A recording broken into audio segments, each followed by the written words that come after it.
Instalador de drywall e carpintaria são o tema da segunda parte da entrevista com o Leno. Continue assistindo para conhecer um pouco mais da experiência dele.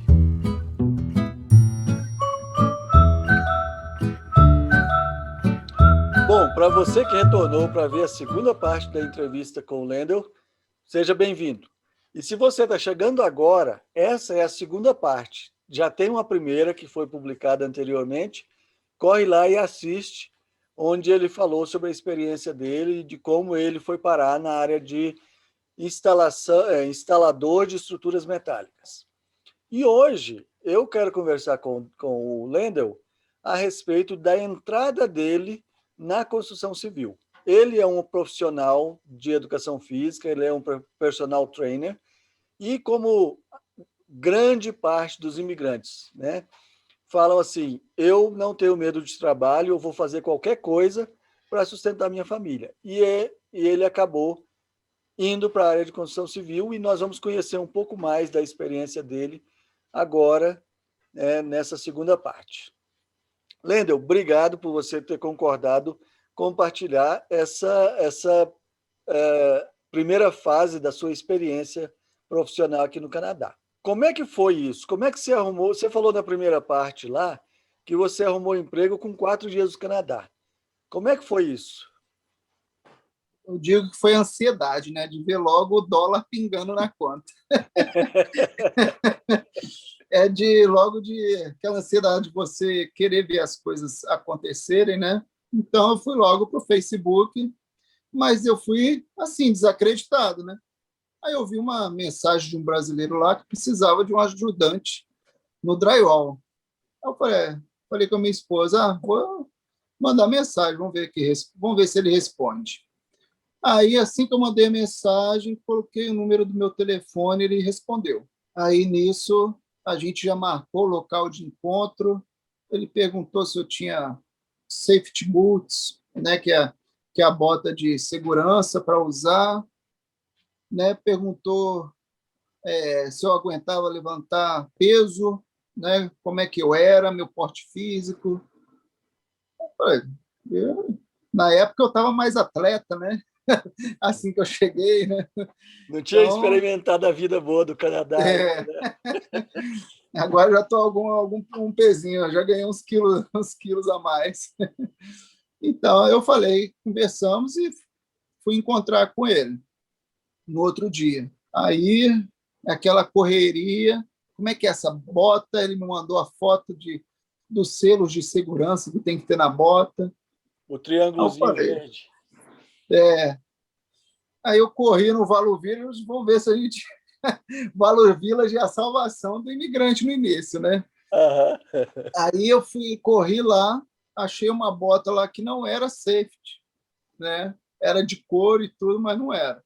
Mas mesmo assim, no início, nos 2 primeiros dias, eu trabalhei com ela, mas depois eu corri no Walmart, adquiri uma bota lá. Assim, sem experiência nenhuma, eu falei com ele que não conhecia drywall, não sabia o que era drywall, né? E ele, Blender, não importa, eu sou paciente e vou te ensinar. E conforme você vai aprendendo, adquirindo habilidades, né, o seu salário também vai aumentando. Eu, ok. Né? Então, comecei ganhando US$ 15 a hora, né, e a gente começava 6 horas da manhã e eu chegava em casa 10 horas da noite. Nossa. Hora, hora fazia bastante hora. Mas também a gente, como brasileiro, acostumar com como é o trabalho no Canadá, no início é meio difícil, porque você trabalha, geralmente, vamos dizer, você vai trabalhar 8 horas, você vai ter 2 pausas de 15 minutos, uma de manhã e uma tarde, e o almoço é apenas de meia hora. Para mim, é novidade isso, né? No Brasil, é almoço de 1 hora, tinha empresa lá que dava até 2 horas de almoço, almoçar em meia hora e depois partir para o trabalho é dureza. Mas a gente tem que acostumar, né? E foi o que eu fiz. Aí passei a primeira semana, ok, já chegava em casa todo moído, todo dolorido, porque as plaquinhas não são leves, não, rapaz. E quando tinha que fazer o teto, então, o tempo inteiro segurando aquela placa lá, depois com uma mão e parafusando, igual ele falou, e conforme eu fui adquirindo as habilidades, né, praticamente toda semana ele aumentava $1 da minha hora. Foi até que ele falou, Lender, já está quase perto de eu chegar para você e te fazer uma proposta de você ser sócio comigo, porque o valor da sua hora já não vai compensar mais e a gente vai ter que começar a dividir os custos, porque o draioleiro aqui ele pega a casa, mas eles só dão o drywall. O parafuso é por sua conta. Então, tem esses custos de material, né, que o draioleiro tinha que comprar, fora, né, todo o maquinário, né, que você também teria que adquirir, porque eu não tinha ferramenta nenhuma, era emprestado dele. Né? Ok, deixa eu te parar um pouquinho aí. Sim. Um outro dia eu fiz uma entrevista com um caminhoneiro e ele falou a mesma coisa, que na empresa dele, né, os mecânicos, e eu também já trabalhei com mecânico, e eu vi que isso é verdade, de que o mecânico é responsável por comprar suas próprias ferramentas. Então, todo mecânico no Canadá é dono das suas ferramentas. Uhum. Então, o que você está dizendo é que, no caso do drywall, funciona do mesmo jeito. Você, o trabalhador ou o empresário dessa área, tem que ter o próprio equipamento. De início, não. No início, geralmente, a pessoa vai te emprestar. Conforme, se você gostar do trabalho e ele gostar do seu trabalho, não, eu vou ficar com você. Vamos dizer que tem um período de experiência aí de 3 meses, gostei, você vai permanecer, então está na hora de você adquirir suas próprias ferramentas. E você adquirindo as suas ferramentas, ele vai te pagar a mais por isso, porque você já não está usando mais dele. E outra coisa que tem aqui no Canadá, para o pessoal até ficar ciente, é uma prática muito comum, é a primeira semana dentro, a primeira semana de pagamento. Igual você vai trabalhar uma semana de graça e o primeiro pagamento você não vai receber. O seu patrão vai reter para ele. Olha, essa é a primeira vez que eu ouço isso. E essa é uma prática muito comum aqui, na área da construção. Mas isso é se você não tem experiência, você precisa do treinamento. Ou qualquer coisa, sendo experiente ou não. Nossa, até a minha esposa está aqui do lado, está fazendo cara de susto aqui. Eu também, no início, eu espantei, mas conversando com outras pessoas depois, falaram, Lêndio, isso na área da construção civil é de praxe. É interessante, porque quando eu comecei no meu primeiro emprego, eu era labor, né? Pé na lama. E eu não passei por isso. Essa não foi minha experiência. Estou impressionado aí com essa sua informação. Outra coisa, você começou com experiência zero, né? E, pelo que você está me dizendo aí, com 3 meses você já estava craque. Para uma pessoa, só para você ter uma ideia, eu atendi essa semana um rapaz que é fotógrafo. E ele falou para mim assim, Cleuber, eu estou me preparando para ir trabalhar com drywall. Eu falei, beleza. Primeira coisa, espera a entrevista, que eu vou publicar a entrevista em breve, e você pode ver com essa pessoa como é que é a experiência dele, né? O que é que ele pode te ajudar, o que é que você pode aprender com ele.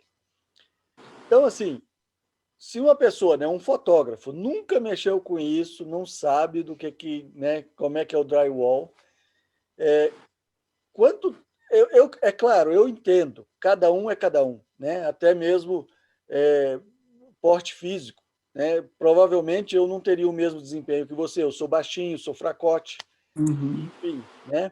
Mas em termos de conhecimento técnico, o que essa profissão demanda e o que você diria assim, ó, alguém inteligente, né, que pega as coisas rápido, com X tempo, ele vai ter aprendido tudo que tem para aprender e aí é só aperfeiçoar. Assim, eu te digo que em menos de um mês ele já vai estar fazendo tudo. Depois é questão da prática. Drywall, eles dizem que é muito piecework, é trabalho rápido. Então, quanto mais rápido você trabalhar, mais rápido você vai terminar a casa para pegar outro serviço. A gente pegava aí, no mínimo, umas 3 casas por semana. E não era casa pequena, era casa grande. Fora as casas, a gente também fazia townhouse, apartamentos, que é mais difícil por ser menor o espaço, né? Aí é mais difícil de trabalhar. Casa é melhor de trabalhar por ter mais espaço, né? Mas eu te digo que menos de um mês aí, ele pegando o que tem que pegar, sabendo mensurar, fazer os cortes legal, fazendo um acabamento legal do drywall, não vai faltar serviço para ele, e igual você falou. E no início é gastar dinheiro com Dorflex, porque exige muito da parte física, muito da coluna, muito do ombro. Se ele quer encarar, que ele tenha um tempinho em casa ou numa academia para fortalecer as articulações, que é um Ótimo. trabalho repetitivo e é muito esforço, muito peso. Ok. Agora eu começo a pensar em outras coisas, né? Vocês chegam e instalam a placa, instalou, parafusou, acabou o serviço de vocês, ou o drywaller ele vai passar a fita, vai dar aquela primeira massa, mão de massa. Aonde começa o trabalho e onde termina? Assim, bom, com quem eu trabalhava e aonde eu trabalhava, nosso drywall era mais a parte finish, né, de acabamento, de mais detalhe. Então a gente só se preocupava em fazer o drywall e a gente não fazia a parte de tape, né, que é depois vir tampando os buracos dos parafusos, as juntas, né, passando gesso, lixando. Essa parte a gente não fazia, era só drywall mesmo. Mas tem gente que faz drywall e tape. Eu não sei se eu me arrisco a dizer que quem faz essa parte a mais é o pessoal que faz só garagem, porque também tem o pessoal que faz casa e tem o drywalleiro que só faz garagem. Ah, Aí tem diferença? tem diferença. Tem diferença. Tem gente que só faz garagem. Então, faz o drywall e faz o tape e acabou. Certo. Então, qual é a diferença de fazer o drywall interno da casa e o drywall da garagem? Eu já ouvi dizer que fazer garagem dá mais dinheiro. Porque, por ser menor e você pegar mais trabalhos, você ganha dinheiro. Mas a casa é muito mais fácil de trabalhar porque você tem espaço, é bem bacana. Lendel, para quem então está pensando em vir, né? Existe o seu patrão te ensinou, né? Ele te treinou. Mas a parte disso, existe algum curso que é pré-requisito para você poder trabalhar? Você teve que fazer algum curso, por exemplo, curso de primeiro socorro ou curso de segurança do trabalho na construção, alguma coisa nesse sentido? Tem um curso que eles exigem, que é um curso online dado pelo Ministério do Trabalho, né, falando sobre segurança. Aí você tem que entrar no site, fazer o seu cadastro, fazer o curso. Alguns não chega nem a ser de 1 hora. Você assiste os vídeos, né, e no final do curso eles te dão um certificadozinho. Ok. Mas também depende do site, né, do lugar que você trabalhar, se vai exigir algum curso do sindicato, algum curso a mais. Aí você tem que fazer. É. Aqui, só para curiosidade, né, não é o tema, mas em Alberta, se você trabalha em construção civil, um curso obrigatório que você tem que fazer é o de Ground Disturbance, porque existe muita construção subterrânea, existe muito pipeline né? Muita tubulação que passa em Alberta inteira, em todo lugar. Então, você precisa saber, né, trabalhar com isso, né, e saber quais são as regras que regem a construção. Então, tem esse curso e tem esse curso introdutório de segurança. Então, em Alberta, você acaba tendo que fazer 2 cursos Sim, obrigatório mínimo. sim. Ok, para ser um bom drywaller, essa experiência que você vai ter, né? Vamos dizer que alguém mais experiente que você vai te mentorear, vai te ensinar. Aquela experiência passada de um profissional para o outro ali já é suficiente? Ou existem cursos, existem treinamentos que a pessoa pode fazer, né? Por exemplo, antes de arrumar o emprego, faz aquele treinamento e pode, né, já com aquele certificadozinho, falar, olha, eu já conheço, já tenho treinamento nessa área. Existe? Assim, conhecimento eu digo que nunca é demais, né? E sim, existe, tem a união, né, das pessoas que trabalham com drywall, e dentro da união tem cursos que você pode fazer para se aperfeiçoar, desde o básico até o mestre de drywall. Legal, legal. E como é que é um dia a dia de um drywaller? Você já falou que você trabalhava das 6 da manhã às 10 da noite, né? Nós já conversamos sobre isso na primeira parte da entrevista, que construção aqui é de acordo com com a estação do ano, né? Que chega Sim. uma hora que ela tem que parar, né? Como é que é a rotina? Como é que é o que é que uma pessoa que está pensando em trabalhar com drywall pode esperar do dia de um drywaller?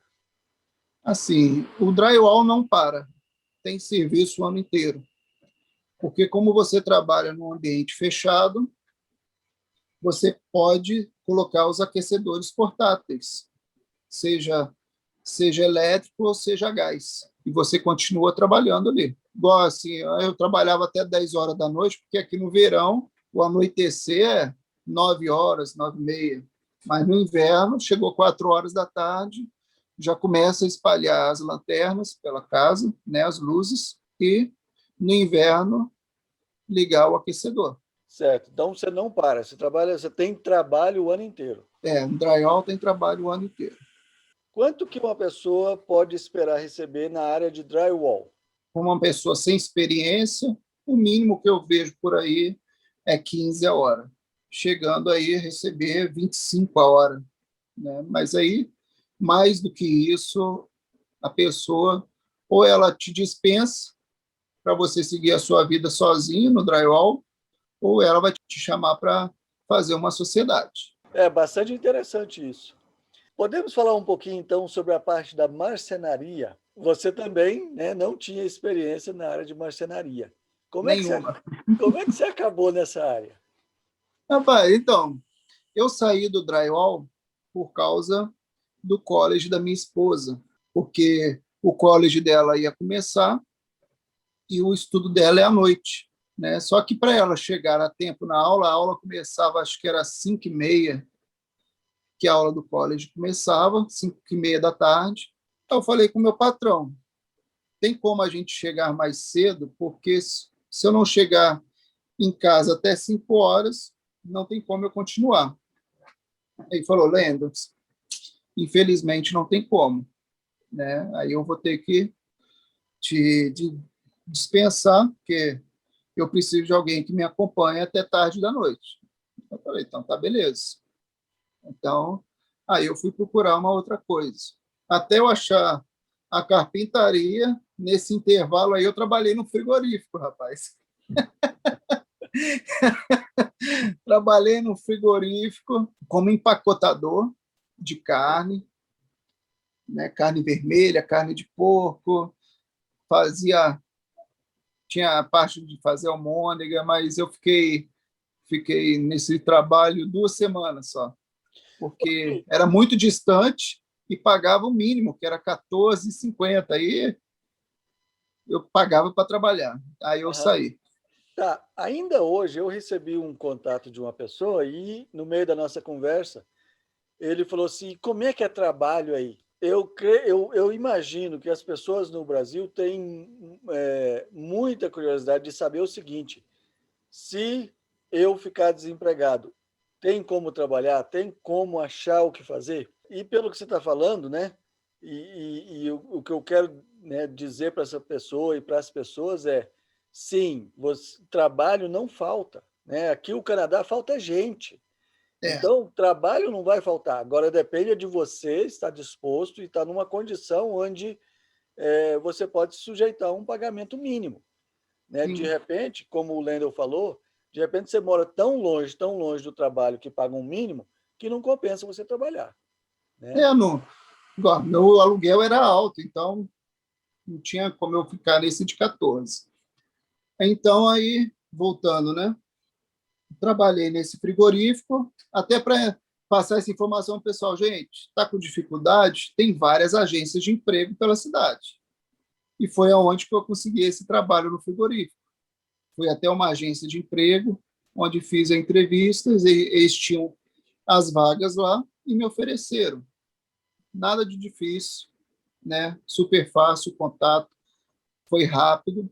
Então, a agência de emprego toda a cidade tem. E depois parti para a área da carpintaria, que também foi um trabalho que eu encontrei nesses grupos de Facebook. Vi um português oferecendo a oportunidade, não precisava ter experiência, apenas força de vontade para aprender. Aí eu mandei mensagem para ele, eu falei, ó, já trabalhei com drywall, tive que sair por causa disso, por causa do estudo da minha esposa, né? Qual que é o horário de trabalho de vocês? Aí, não, Leda, eu trabalho até 4 horas da tarde somente, você vai chegar a tempo, você tem disponibilidade, força de vontade de aprender? Falei, tem. Então, beleza.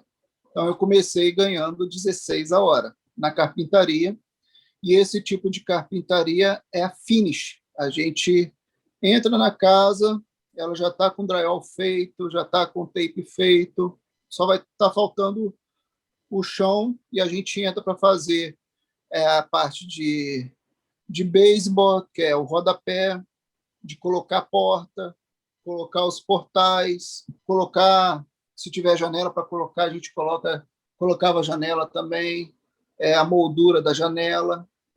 Se tinha lareira para fazer, a gente fazia toda a parte da lareira. Se tinha um móvel na sala para fazer, o closet dos quartos, armário do banheiro, cama, qualquer parte de design e decoração, bibliotecas, a gente fazia bibliotecas de madeira ou MDF, né? A gente fazia toda essa parte da carpintaria, né? Porque aqui a carpintaria ela tem as suas diversificações, né? Que tem a carpintaria frame, que faz a estrutura da casa, né? Tem a carpintaria finish ou trim, que faz essa parte de acabamento e de móveis. Tem a carpintaria, que é o cabinet maker, né, que vai fazer a parte de cozinha, armários de cozinha. Então, tem um pessoal especialista para isso, só faz cozinha. E tem a pessoa também que faz a parte, né, que é o cabinet maker também, que é os armários de banheiro. E você falou que você teve dois patrões nessa área. Isso. Tem demanda, tem oportunidade de trabalho sempre? É constante também? Como é que é? Sim, é constante, não é sazonal, tem um ano inteiro, porque você já está na casa praticamente pronta, o aquecedor já está funcionando, não precisa nem levar o portátil, né? Então você trabalha ali no conforto, tudo fechadinho. E assim, eu cheguei a ganhar na carpintaria aí 20 garantido, chegando a 25 aí, porque o patrão ainda dava um dinheirinho por fora, porque eu levava alguns funcionários em casa, então eu fazia um dinheirinho extra. Chegava final de semana, ó, toma 100zinho aí, cinquentinha para gasolina, né? Legal. Lendel, tem alguma outra coisa que a gente poderia falar para o pessoal que está planejando e está com a cara e a coragem, vai pegar qualquer coisa? Tem alguma coisa que a gente poderia dizer para eles se prepararem melhor? Assim, a preparação já começa no Brasil.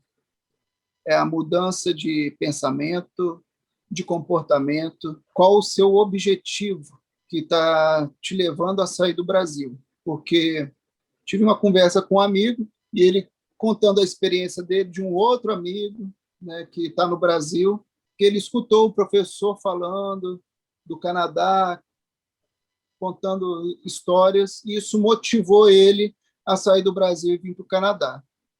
Aí eu virei para o meu amigo, o Roberto, e falei, rapaz, fala para o seu amigo procurar um motivo mais forte, um motivo melhor para ele vir para o Canadá. Porque senão, na primeira barreira que tiver, ele vai voltar para casa decepcionado, frustrado com o plano Canadá dele.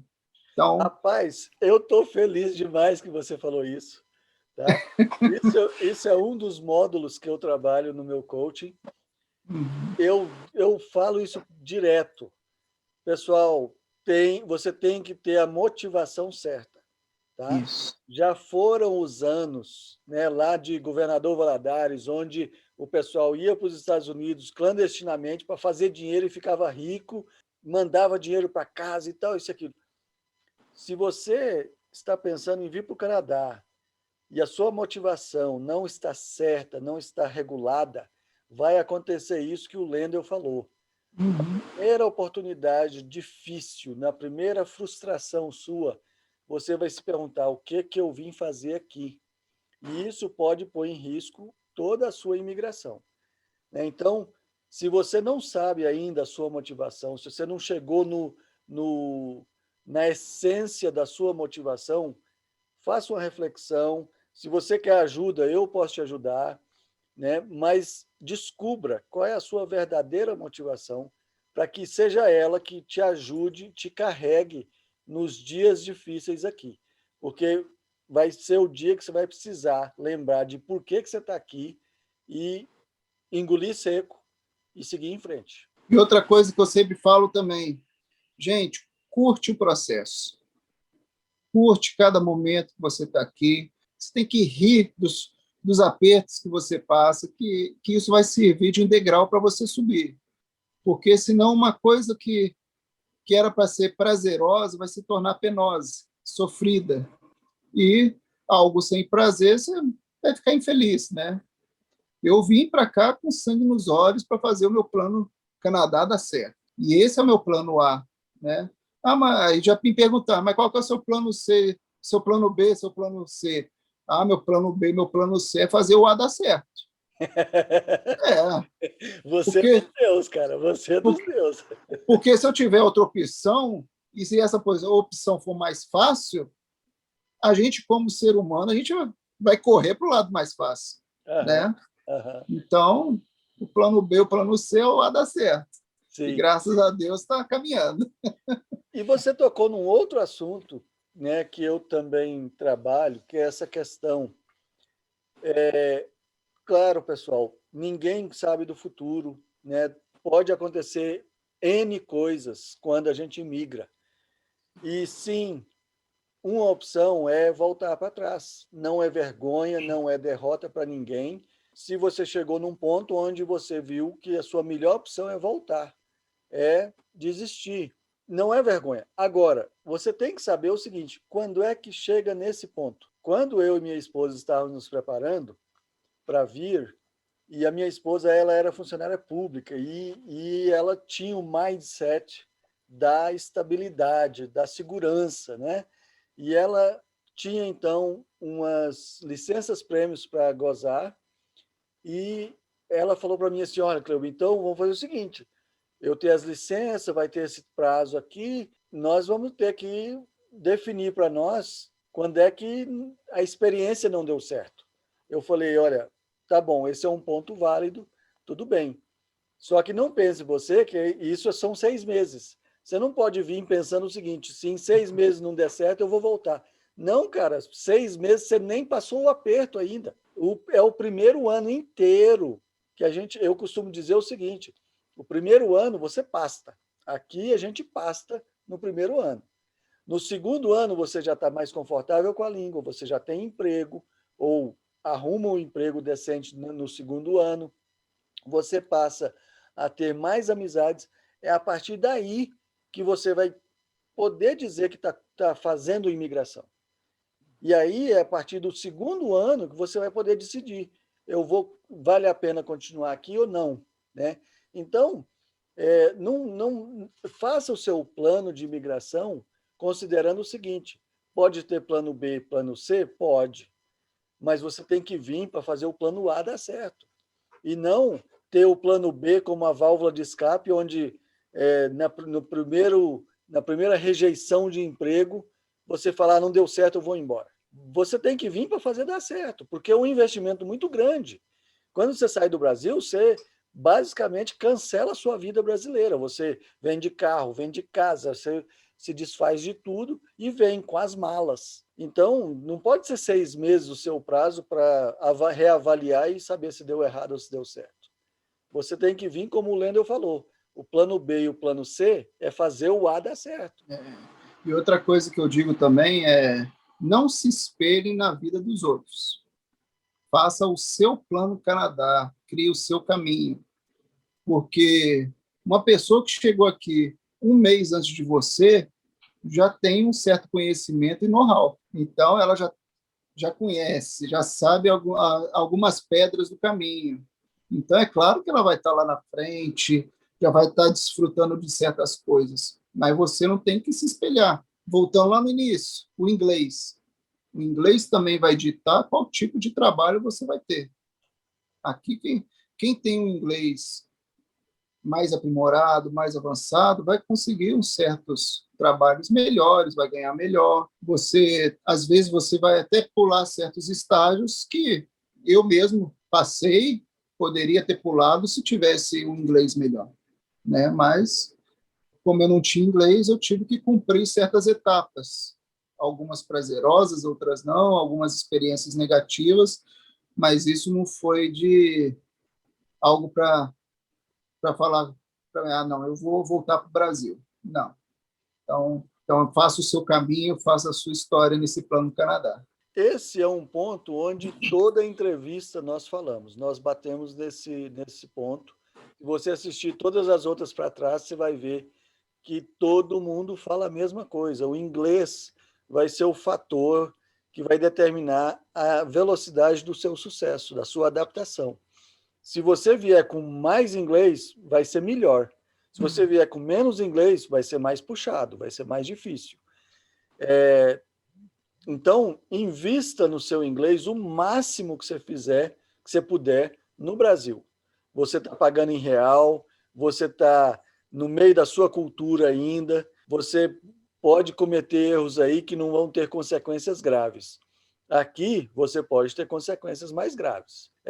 Eu lembro agora, por exemplo, na entrevista da Lígia, que fazia mestrado aqui, onde, por não entender a resposta do motorista de ônibus, ela pegou o ônibus errado e acabou perdendo aula de mestrado. Né? Então, você pode ter algumas consequências mais sérias, mais graves do que isso. Invista no Brasil. Esse é o melhor investimento que você pode fazer na sua imigração. Aprender e dominar o inglês no Brasil.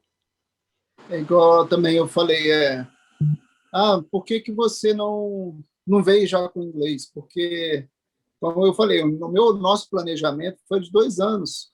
Se você olhar, é pouco tempo para você se planejar, fazer as coisas que tem que fazer para vir para o Canadá.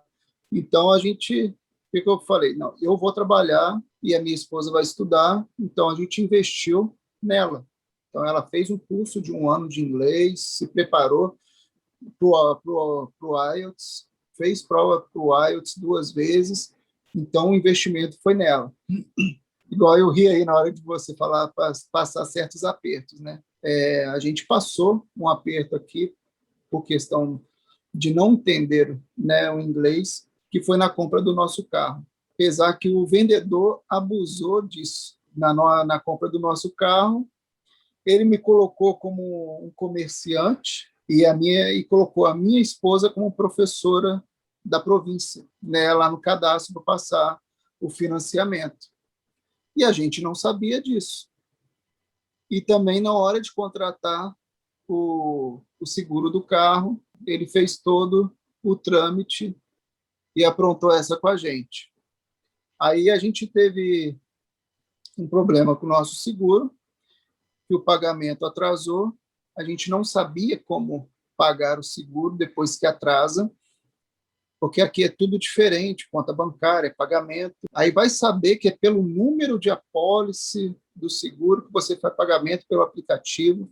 Até a gente descobrir isso, já atrasou. Conversando com a pessoa do seguro, a gente descobriu, né, que a Lauren estava como professora, eu estava um outro cargo lá no cadastro, e conversando com a brasileira que trabalha com seguros aqui em Otário, ela falou: Lendel, isso é muito sério, porque se você tiver um problema, eles descobrirem que a sua esposa não é professora, vai rolar um processo, e você vai pagar uma multa muito grande, porque isso aí é como se você estivesse tirando proveito, porque o professor ele paga mais barato no seguro, tem um certo desconto. E se descobrir, você vai ficar com prejuízo do carro, vão ver como se isso fosse uma fraude. Então, a gente caiu nessa, e foi logo no início da pandemia do Covid. E a gente, sem muito inglês para conversar no telefone, aí acabou que a gente achou uma pessoa no Facebook oferecendo serviços de tradução para resolver problemas durante a pandemia. Foi assim, caiu do céu a pessoa, né? A gente entrou em contato com ela, aí ela aceitou ser a nossa representante, conversando com a seguradora e tudo, e graças a Deus a gente resolveu. Encerramos esse contrato com essa seguradora devido a esse problema, e acabou que a gente contratou um outro seguro, tudo certinho, bacana, para não ter nenhum problema lá na frente. Gente safada, de mau caráter tem em todo canto do mundo, mas não é isso que vai te desanimar para ter uma vida melhor aqui. Ok, nós já estamos conversando há um tempão, eu creio que já deu para o pessoal ter uma noção de como é que é chegar aqui e desbravar o mercado de trabalho na construção civil. Eu creio, Lendel, me corrija se estiver errado, para você conseguir o seu trabalho na construção civil aqui vai depender muito mais da sua vontade e da sua coragem de meter a cara do que necessariamente a sua experiência profissional. Estou certo ou estou errado? Tá certíssimo, certíssimo. Basta ter força de vontade, força, garra, querer fazer acontecer, né? Para terminar, eu quero te perguntar o seguinte: depois de tudo isso, eu imagino que, né, vocês tinham uma vida, vamos dizer, classe média, média alta, né, no Brasil, né, e vocês vieram para cá, você foi para a construção civil, enfim. Depois de tudo isso, né, vocês têm o plano, conseguir a residência permanente. Eu torço para vocês agora com o SEC, torço que vocês vão conseguir esse ano aí. O governo está dando a forcinha. Nossa, abriu as pernas. Então, a pergunta é assim, eu tenho feito para todo mundo. Depois de tudo que vocês já passaram, valeu a pena? Você recomenda? Rapaz, eu recomendo demais, demais. Está tudo valendo a pena. Cada situação que a gente passou foi só para o nosso crescimento aqui, foi só para o nosso aprendizado.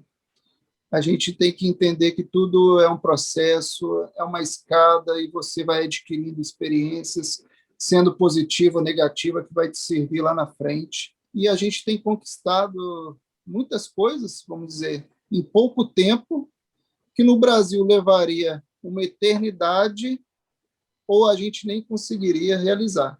Eu e a minha esposa, nós conseguimos construir em 6 anos de Canadá coisa que em 40 anos nós não conseguimos no Brasil. E é impressionante, porque nós chegamos a uma conclusão seguinte: ser pobre no Brasil e ser pobre no Canadá é a mesma coisa, porque você vai continuar sendo pobre.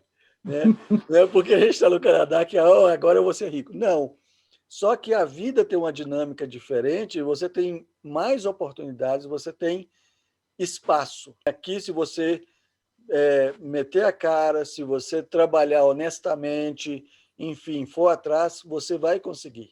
É assim, você fazendo o dever de casa, sendo justo, sendo honesto, né, com tudo, né, não querer fazer coisa errada ou querer ganhar algo em cima de outra pessoa, você vai se dar só bem aqui, porque, assim, eu só tive experiências boas com canadenses. Para mim, o canadense é super aberto. A gente fez amizades, nós tivemos conversas. No nosso primeiro dia que a gente pisou aqui no Canadá, a gente foi para o nosso Airbnb, que a gente alugou por uma semana, foi no basement, e em cima tinha uma família canadense de Montreal, um casal com 2 crianças. E assim, foi uma recepção tão calorosa, tão amorosa. A gente ficou assustado, porque tem certos conteúdos no YouTube que só fala que o canadense é frio, é distante, é difícil de fazer amizade, de se comunicar, de fazer uma conexão com eles. E a nossa experiência foi totalmente diferente. Igual eu falo, cada um tem a sua história, cada um tem o seu plano. Então, isso foi super válido e, graças a Deus, nessa nossa caminhada aqui, a gente só tem experiência boa com o canadense, super aberto, um povo que gosta de respeito, de se sentir respeitados e gostam de dar respeito, né? Lênio, muito obrigado por você ter tirado esse tempo. Quando nós conversamos para acertar, eu falei para você meia horinha e acabou que nós já estamos fechando 2 horas aí de conversa. Eu estou aqui para ajudar, porque eu vejo cada situação no Facebook que uma pessoa faz uma pergunta simples, a pessoa vem com 7 pedras na mão. Para que está ali no Facebook? Para que está ali na rede social se não é para ajudar? Então nem entra, nem faz parte da comunidade, do grupo. Parece que tem gente que usa o Facebook para desopilar, né? É. Ele está infeliz com a vida dele, aí ele entra no Facebook para dar sapatada, né? Para se sentir poderoso, será? Sei não. Mas eu estou aqui para ajudar. Se precisar da gente bater um papo sobre qualquer outro assunto, pode chamar aí, e a gente está disponível. Beleza. Muito obrigado mais uma vez. E mais uma vez eu quero te desejar sucesso aí no processo de vocês. Eu tenho acompanhado tudo isso, né, por causa do que eu faço, né, o coaching. Não tenho dúvida de que até o fim do ano vocês devem estar aí com o convite na mão, né? Logo, logo vocês vão estar tranquilos com o PR de vocês na mão. Você tem palavras de despedidas? Fique à vontade para se despedir aí.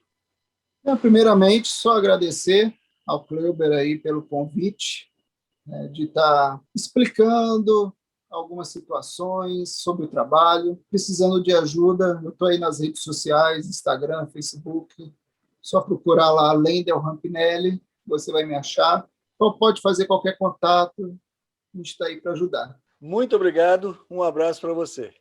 Um forte abraço. Até mais. E é isso aí. Eu espero que tenha sido instrutivo, que vocês tenham aprendido aí um pouquinho com a experiência do Lendel. Se você gostou, deixe o seu like, compartilhe, comente, se inscreva lá no canal. Isso nos ajuda muito a crescer e a alcançar o maior número possível de pessoas. Tá joia? Um grande abraço para vocês e até a próxima entrevista.